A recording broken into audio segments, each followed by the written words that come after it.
Coming up on 2020 on ID, the little boy who survived a 6-day standoff with a madman. From the bus where he was snatched. Oh my God, he took Ethan, oh my God. To the neighbors terrorized for years. He threatened to kill us all. To the underground bunker that became a prison. He had a very specific plan. He was very proud of his plan. He had rehearsed.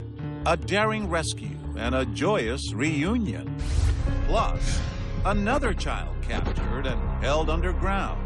There were times that I thought that I could hear people upstairs. I would scream on the top of my lungs, "Help me, I'm down here." And the horrifying secret that helped her survive. Then, Elizabeth Smart kidnapped her little sister, a witness. Does her memory hold the key to her sister's return? The name Emmanuel came into my head. Rescue. Welcome to 2020 on ID. I'm John Quinones. A child kidnapped by a predator. Most of the time, that story ends in tragedy. But in the 3 stories you're about to see, the children did come home safely. They are the cases that made national news, riveting audiences with their real life and death stakes. But exactly how did the police catch the predators? And what do the children involved say about their ordeal? First, the story of Ethan, who spent 6 days in prison in an underground bunker in Alabama. He was the captive of a person called the Mean Man by his neighbors. As David Muir first reported in 2013, it was a case where the police knew who did it and where the boy was. The question was, how could they get Ethan out alive? Few had ever heard of Midland City, Alabama, a peaceful southern town, population 2,300, a town that relies on its faith. And no one here ever dreamed that faith would be tested after what happened on an ordinary school bus at the end of an ordinary school day. It would set off a 6-day siege of terror. The dangerous situation is still unfolding this morning in Alabama. It involves the words no parent wants to hear: a man with a gun, a child on a bus, and a child kidnapped. It all began when bus driver Chuck Poland, 66 years old, known for calling the school children his kids, brought the bus to a halt, flagged down by Jimmy Lee Dykes, who lived along the bus route. Dykes would immediately make demands. He wanted 2 of the children on that bus. I need 2 boys on this bus. I mean, right now. Right now. I don't kill you. It's my responsibility. I can't help that. Kids on That's it. I can't help it. I can't turn them over to somebody else. And sitting up front in his favorite seat, a 5-year-old named Ethan. Tell me where Ethan was sitting, and did he usually have a name tag on his seat? He had a name tag up here where it said Ethan. Terica Singletary was on the bus with Ethan. She showed us where she was sitting in the back. She could hear those terrifying demands up front. You said he kept threatening. And what was he saying? It sounded like he was finna really kill us. She showed us how she and the other children crouched behind their seats, her fingers to her ears, afraid gunshots were coming. As the driver tried to throw the bus in reverse, he was shot several times. He was dead, and the gunman grabbed the first child he could get to, little Ethan. Could you hear Ethan? Mm-hmm. And what was he doing? He was just like, please just let me go. I just want to go home. And he's like, oh, just be quiet. And he was just dragging him to the fence, trying to cut the fence open. Oh my gosh, what's going on? The bus driver's there. Oh my gosh, hang in there, baby, hang in there. Just get down, get down. Just had a bus driver shot, possibly deceased. Suspect has removed the child from the bus. The children watched as Dykes pulled Ethan away. And they knew they had to get themselves off that bus, back through that front door, walking past the bus driver, Mr. Poland, who was slumped in his seat. And by then, Ethan was gone. The shooter, Jimmy Lee Dykes, had taken him onto his property and down through a hatch into a bunker he'd made himself. 2020 obtaining this video from the neighbor across the street, the first moments after police arrived.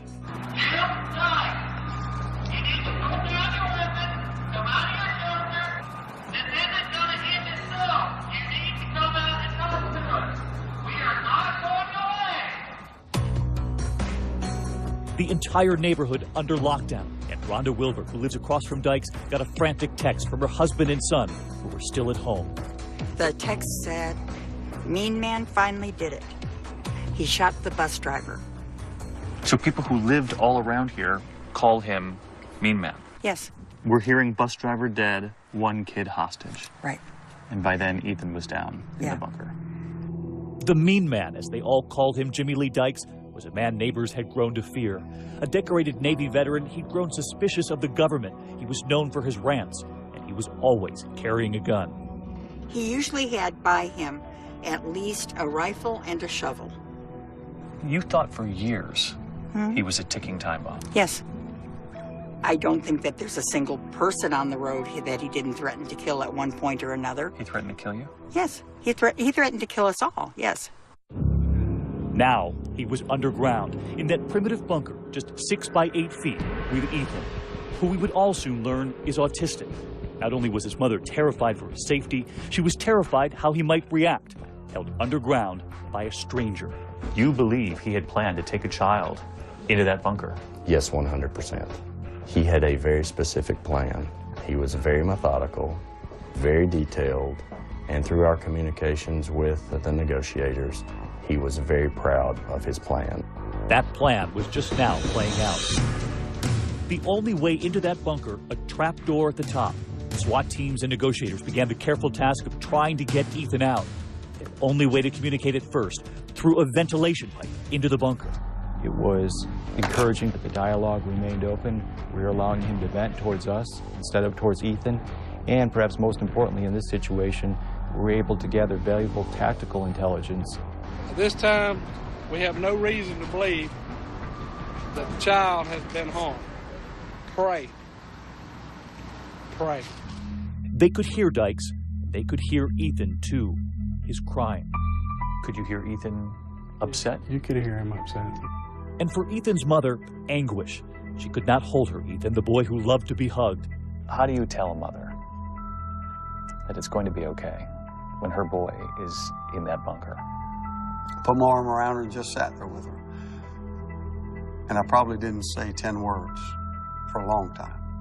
And then as we began to talk and to share, she asked me this question. She said, "Pastor, what have I done wrong?" Ethan's older brother, Cameron, never leaving their mother's side. One of the hardest things for your family was not being able to hug him, because Ethan loves to be hugged, right? That's correct. And it was very hard not to be able to physically touch him and hug him and, you know, really be there for him. The shooter. Negotiators could also hear something else, a TV on in the bunker. They knew there was another way to reach Dykes. Part of our strategy from a negotiation standpoint was really try to reinforce that point with Mr. Dykes, that he was responsible for Ethan's safety, and going as far working to craft a media message thanking him. The country was watching when you came out and you said, "Thank you for taking care of our child." I want to thank him for taking care of our child. You were talking to him? Yes. I was talking directly to him. So you knew exactly what you were doing in saying that? Yes, sir. You're trying to keep him calm? Yes, sir. We always say we can't control the subject's behavior or attitude, but we can control our own and project that calm demeanor. They were also trying to keep Ethan calm, convincing Dykes to allow them to drop in his medicine, his coloring books, a toy car, a toy dinosaur, even Cheez-Its crackers. And how would they get those items in? Not through the pipe, but through the hatch at the top of the bunker. They were told to leave them there and order to get away. And he would reach out and grab the stuff. And they would listen for Ethan's reaction to the toys. Those were the only moments of joy. Yeah. But the clock was running, and the hours had turned into days. Just beyond that line of trees, a 5-year-old boy named Ethan is spending his third terrifying day in captivity. The team frantically looking for more ways to watch Dykes, convincing him to allow a cell phone in. There was overhead surveillance, and somehow they had sneaked a camera into the bunker too. The FBI won't say how they got it in or how much they could actually see. You could hear what was going on in the bunker. I can just tell you we had a really good idea of what was going on inside the bunker. And because they knew what was unfolding in that bunker, it allowed the team to send text messages to Ethan's mother, his family, and those messages were enough to keep them going. And we did know when, at times, that he was asleep. And that was normally around 9 o'clock at night. So they would at least be able to tell you he's gone to bed for the night? Yes. We'd normally get a text or something that he had fallen asleep. Was that at least some comfort? That was actually a lot of comfort, where I could actually go lay my head down. Dykes was demanding a reporter and a camera be sent in so that he could send out a message. His intent was to have a female reporter down there with him and that she would hold his hand. Well, in fact, he got his final message out to the world and then committed suicide in her presence. That was never going to happen. We're not in the business of endangering more lives. They were at work at a makeshift bunker, practicing not far from the real bunker where Ethan was being held. You know that if you rush anything and you do anything the wrong way, his life is in danger. As the days wore on, nearly a week now in that bunker, Dykes was deteriorating, suddenly so fast they feared he would spiral out of control. You're scared. You know damn well I'm smarter than most of you people. You know damn well I have the knowledge, I have the experience, I have the ability, and I have the balls to show just how corrupt this damn system is. How close do you think his mother was to losing Ethan? I thought he was going to die. We all thought he was going to die. He made it clear he was going to harm Ethan? He made it very clear that he was going to execute his plan, and that was the day. When we come back, what suddenly frightened those agents enough to act? By the end of this day, there's going to be a determination as to just exactly what the hell is going to take place. I thought the child was in imminent danger. And what did they do to trick the gunman? Stay with us.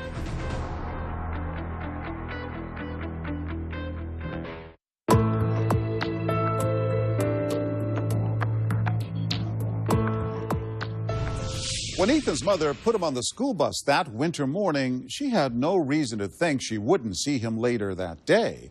Then the unimaginable happened. A local man, Jimmy Lee Dykes, had gotten on the bus, shot the driver, and taken Ethan to an underground bunker.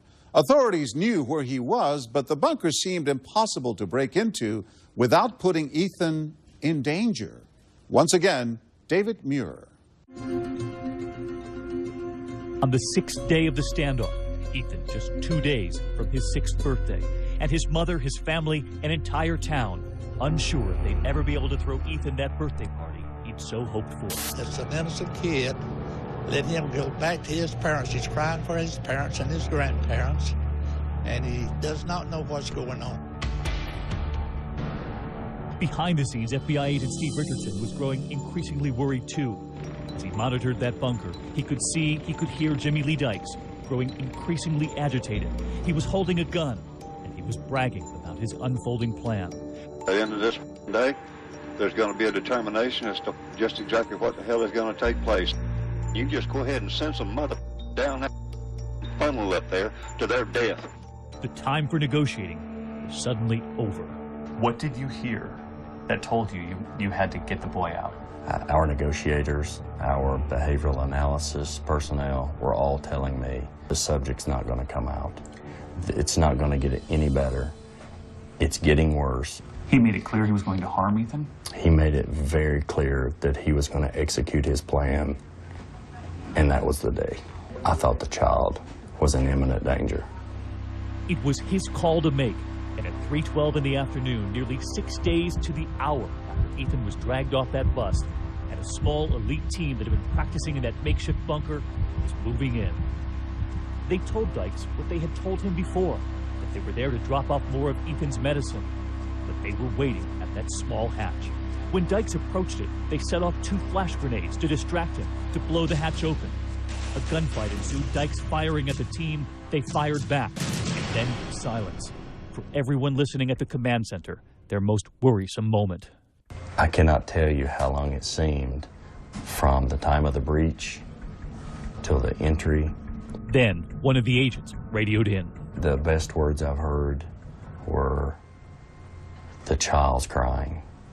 The child is crying." You knew he was okay? He was crying, he was breathing. I knew that was good news. And for Ethan's mother, who'd been relying on every text message sent from that team, this time she would get a phone call, and Ethan's older brother Cameron was right there. You were there when she got the call? We were all there when they told us. What did they say? They said, "We have Ethan." And down below, an alarming find. 2 bombs authorities believe were part of the plan. One in the bunker, the other in that ventilation pipe. And they've discovered writings left behind by Dykes that the FBI told us might one day shed light on his motive. Meantime, the town, Ethan's family, moving forward with plans for that 6th birthday party. Ethan is playing again, the family telling us he hasn't spoken of the bunker or of that man. Instead, focusing on his new toy cars and finally celebrating that birthday at the town church. His only other trip, they tell us, to Toys R Us. And from his family, a message for the team that saved their little boy. Thank you for bringing the boy back. I mean, my brother, he's something else. He's a bundle of joy. And I would tell him thank you every day I could, because they gave us him back. And there is someone else Ethan's family would like to thank, the bus driver, Chuck Poland, who gave his own life to protect the other children on that bus. The town pastor and his wife, their own grandchildren on the bus. The kids on that school bus, they loved their bus driver. I loved him, and I didn't even know him. And it turns out that that bus driver was not only kind to the school children, he'd been kind even to Jimmy Lee Dykes. The FBI telling us tonight that the bus driver and his wife in recent months had befriended the loner, known to everyone else in the town as Mean Man. They were worried that he was alone. As a matter of fact, the bus driver may have been one of the only friends that the subject had. And he entered the bus, demanded children, and shot his friend to death. A town remembering Mr. Poland, and a town still praying for little Ethan, praying that those smiles have returned for good. His mother saying she can't describe how incredible it is to hold him again, her sweet boy. Finally, the family able to hug the boy who loves to be tucked in at night. How many times have you hugged him? I've lost count. What would you like to say to the town? Thank you. Thank you all. A simple thank you, now that Ethan is home. When we come back, how does a child recover from an abduction? 20 years ago, she was snatched off the street. It turns out to be Katie. Oh no, here you come back on the scroll. Click. That's all we had. She was held captive in a dungeon that police could not find. I would scream on the top of my lungs, "Help me, I'm down here." The incredible story of Katie Beers. And later, the sister who witnessed the kidnapping of Elizabeth Smart. Dad, Elizabeth's gone. How did she help catch a madman? Stay with us.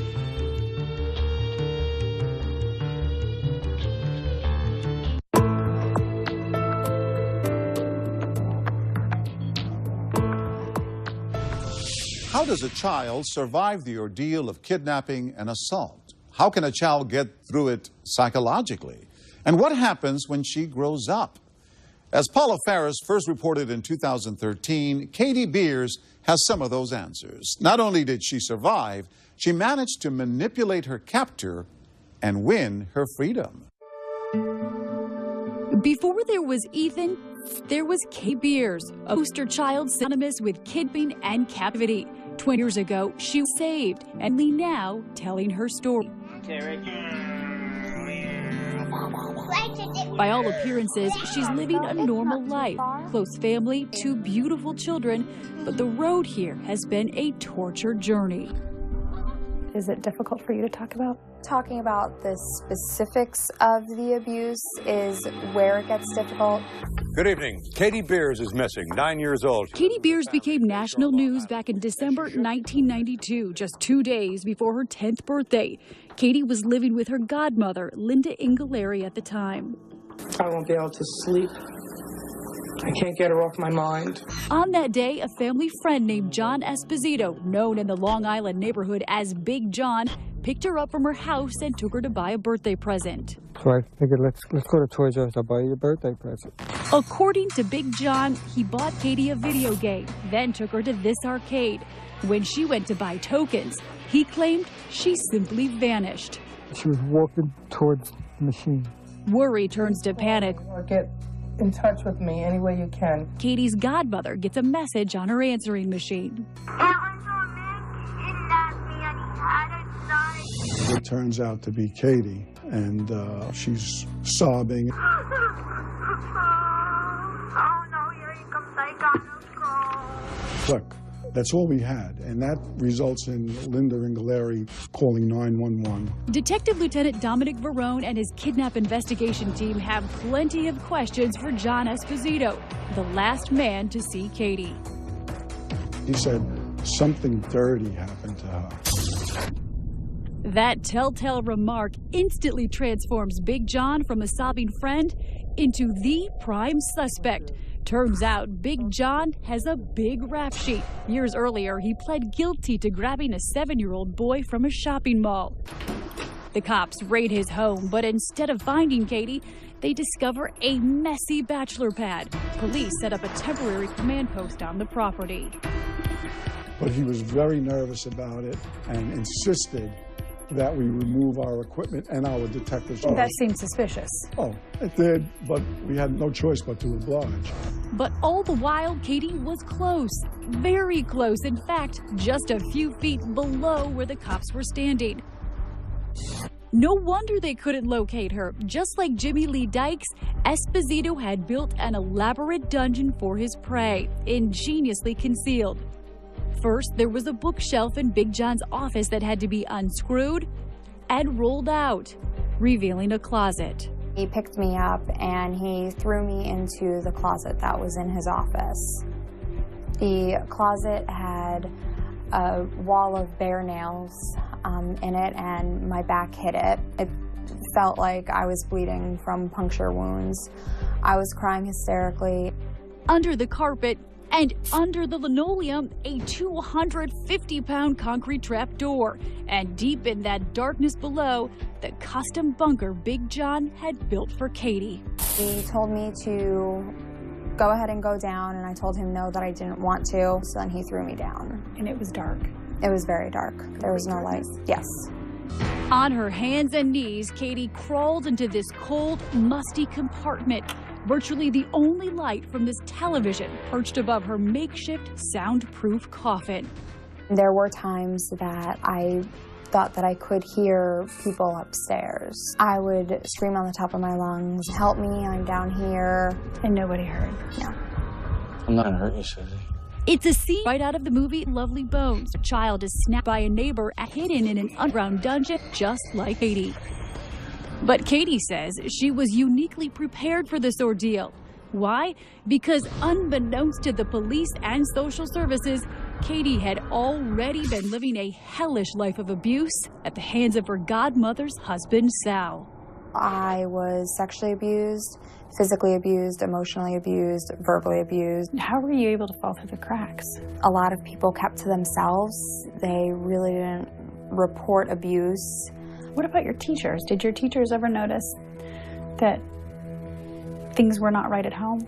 They should have noticed something, because I was only in school maybe 1 or 2 days a week, if that often.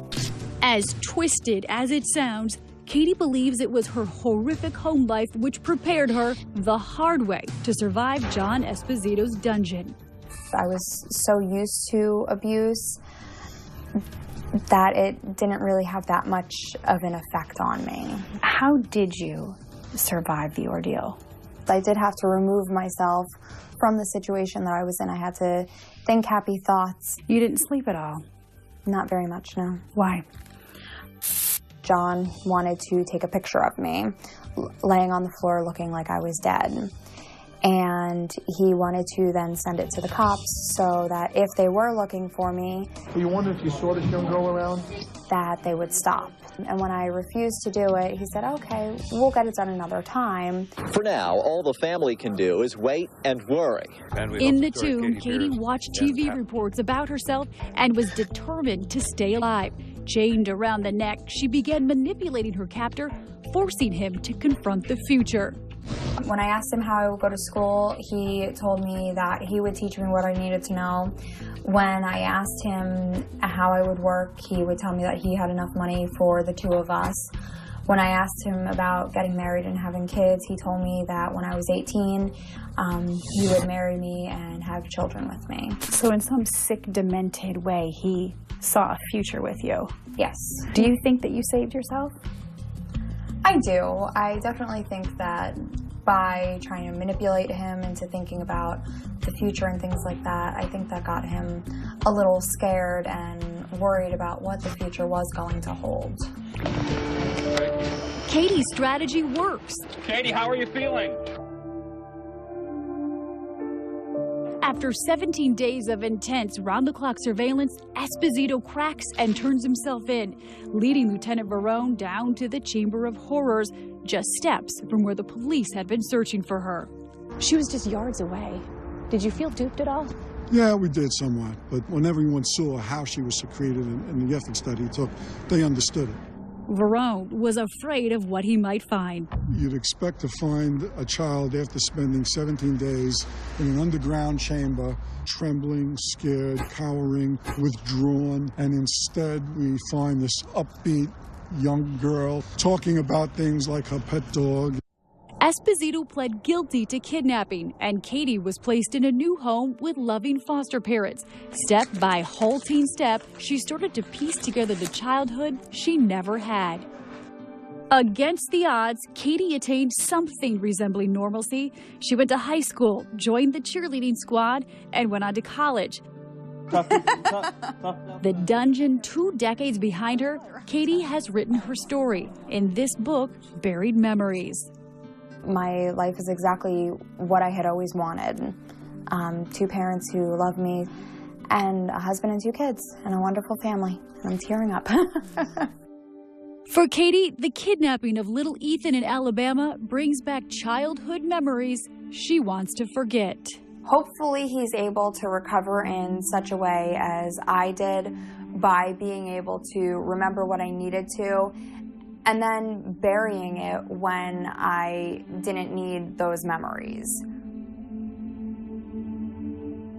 In 2013, Katie Beer's captor, John Esposito, passed away in prison due to natural causes. In a statement, Katie said, "I'm saddened at the loss of a life, but at the same time, I'm happy that John Esposito will never be granted parole or have the opportunity to hurt anyone ever again." Katie is working on a book about how to heal and speaking to groups around the country about her experience, encouraging others to break their silence and tell their stories. When we come back, another child taken, seen through the eyes of the sister who watched it unfold. Dad, Elizabeth's gone. I told him you're not going to find her. She's gone. The story of Elizabeth Smart when we return.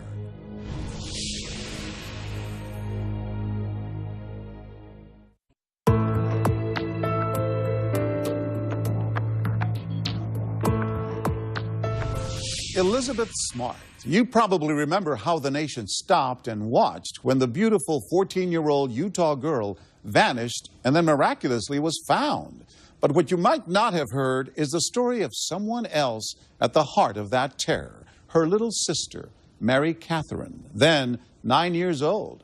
She was the only person who saw what happened, and as Diane Sawyer first reported in 2005, it would be her awakened memory that helped break open the case and bring home the sister she loved. Elizabeth Smart, now age 17, an ordinary high school senior who talks about school and shopping and meets you with a slow, sweet smile. Nearby, her now 13-year-old sister, Mary Catherine, who shares something shy and sweetly old-fashioned. Her favorite movie star? I like Doris Day. You like Doris Day? Yeah. How do you know Doris Day? My mom. Mary Catherine is the baby girl in the family, mimicking the rowdy older brother who loves to tease her. He's always like, "Hello, little sister." 2 sisters with a secret buried inside them, a memory of that terrifying night that shattered their sheltered world. And underneath her smile, the little girl recoils from the people with all that prurient fascination about her pain, even her teachers. They asked me, like, "Were you scared that night? Do you have any more sisters?" Why does that hurt so much? I think it's just worthless for them to come up and ask me because, you know, they know what it's like. They know it was scary. Even if they haven't had it happen to them, they know it would be scary.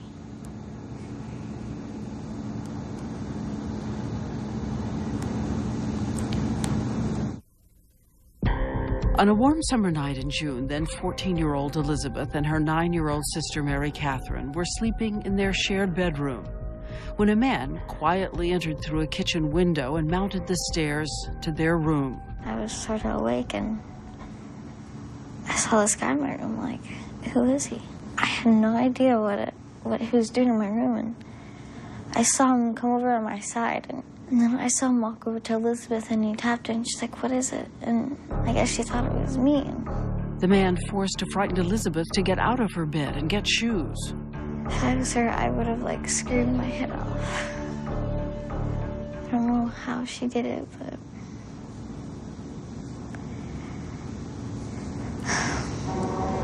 Mary Catherine says she thought she saw a gun. I thought it was a gun, but it was a knife. She also thought he was all in white. But he's wearing black, so whatever it is, I will probably never know. Sometimes we can't explain things, don't you think? Mm-hmm. She gets up to tell her parents, but when she reaches her bedroom door, stops in terror because she sees the kidnapper still forcing her sister down the hall. So she flees back to her bed. I was very shocked, and I was so scared. I just, like, ran back in my bed and, like, hopped, like, underneath my covers. And I waited for a very long time. She didn't know that 2 hours would pass. Later, the family would reassure their tiny daughter that she had done exactly the right thing. You know, thinking about you in your bed, because sometimes in my dreams, you know, when I'm really scared, I can't scream. I want to scream, but I can't. Was it like that, too? It was sorta. But, you know, I thought, you know, be quiet. Because if he hears you, he might take you, too, and you're the only person who has seen this, and you have to tell them so they know. And yeah, and I was, like, shaking. At about 4 a.m., she ventures out again to her parents' bedroom. They were asleep. I wake up, my dad's like, what is it, Mary Catherine? I'm like, Dad, Elizabeth's gone. And he gets up and he goes racing into our room, and I told him, you're not going to find her, she's gone. Lois Smart, Mary Catherine's mother, tells how the family followed police instructions about a frightened little witness. They actually said, do not talk about it, because the more you talk about it, then she will glean information from, you know, those people around her discussing it, and then she will not be able to maybe remember what she actually did see or hear. She tells police the man she saw was about 30 to 40 years old. He is, in fact, 49. You know, we're talking a 9.5-year-old, dark, in a dark room, and so at this point we don't think that a sketch artist would be probably of that much value. But as we said, she got the clothes all wrong. She even thought he was wearing a kind of golf hat. He was not. But when police make an arrest, Mary Catherine insists correctly that they've got the wrong man. And so the weeks go by, and hope is receding. The community continues its frantic search, never guessing that Elizabeth is not only close, she could actually hear them calling her name. There are yellow ribbons, candlelight vigils, reward money offered for Elizabeth's safe return, $250,000 raised by the local community. While at home, a little sister lives in quiet agony. Do you sleep with the nightlight on now? No, I used to. Until my nightlight, it started to melt, and then I gave up on it. We bought a dog for her, a little tiny schnauzer that, you know, stayed in her room with her. And I think that was very helpful. And he was very protective of her and barked, and so it was a good thing. When would you get the saddest? Just when people would come up to me and just be like, Elizabeth's my sister, huh? I'm like, yeah, because they remind me of it. Or else when I'm alone, And she was gone. When we return, Mary Catherine suddenly remembers something important. The name Emmanuel came into my head. So when you first heard that she was saying this name, it was a shock. How could that be? Stay with us.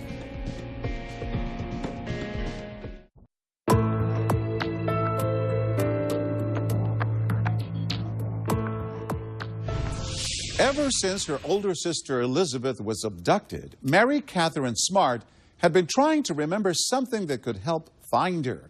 But up until now, she hadn't been able to. Once again, Diane Sawyer.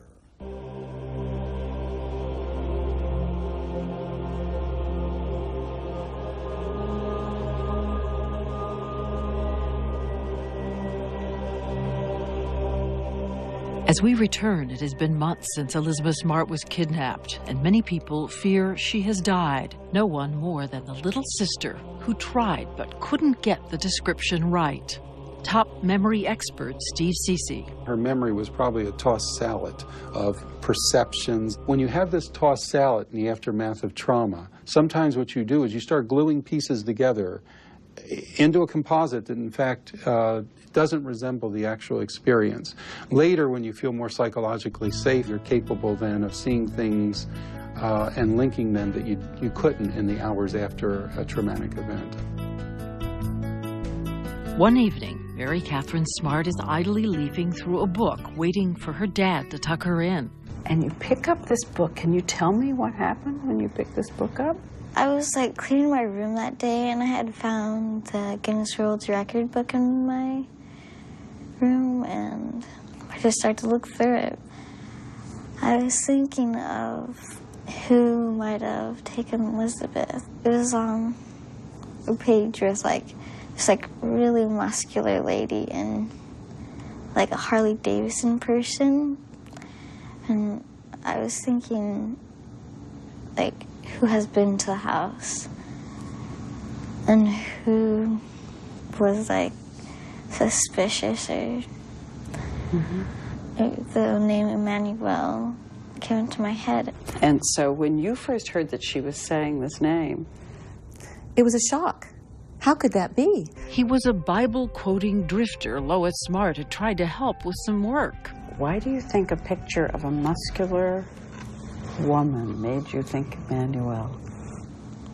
I don't know. The only thing that when we discussed this once, she said, well, I think I may have been looking at the book when he was working on the roof with Dad. It had been almost a year since he came to work on the Smarts' roof for only a few hours. I couldn't even remember him. I couldn't, when they asked me if I could help the sketch artist come up with a face, I could not do that. The Smarts rushed to the police with Mary Catherine's memory. The police agree to run a search on the name Emmanuel, but mistakenly spell the name with an I. And they miss a chance to identify the self-proclaimed prophet who called himself Emmanuel and was right there in their records, along with his real name, Brian David Mitchell. And though the police remained skeptical of Mary Catherine's memory, the Smarts had such faith in their little girl, they took the investigation into their own hands, hiring their own sketch artist. America's Most Wanted picked up the story. The Smarts were hoping someone would recognize this face. 3 weeks later, a woman spots a strange man with two veiled women in downtown Salt Lake City. 911. Yes, could you tell me, is this like how, if I think I see that Emmanuel they're looking for? And he's walking with two ladies. Okay, hold on a second. Does he have a robe on? He has quite a bit of something on. They're carrying sleeping bags, and he's got a big bushy beard, a mustache. The police rush to the scene. They question a nervous teenager in sunglasses and a gray wig. At first, in fear, she denies she's Elizabeth Smart. The whole time we were talking to her, her heart was beating so hard you could see it through her chest. Finally, she burst into tears with a biblical answer, "Thou sayest." She had been found just 15 miles from home. Later, Court records would show that Mitchell had imprisoned her at times in this underground hole covered with boards and dirt, and at other times chained her to a tree. He made her his plural wife, hammering her with scripture and fear. We're here to announce officially that we have found Elizabeth Smart. It's real. It's real.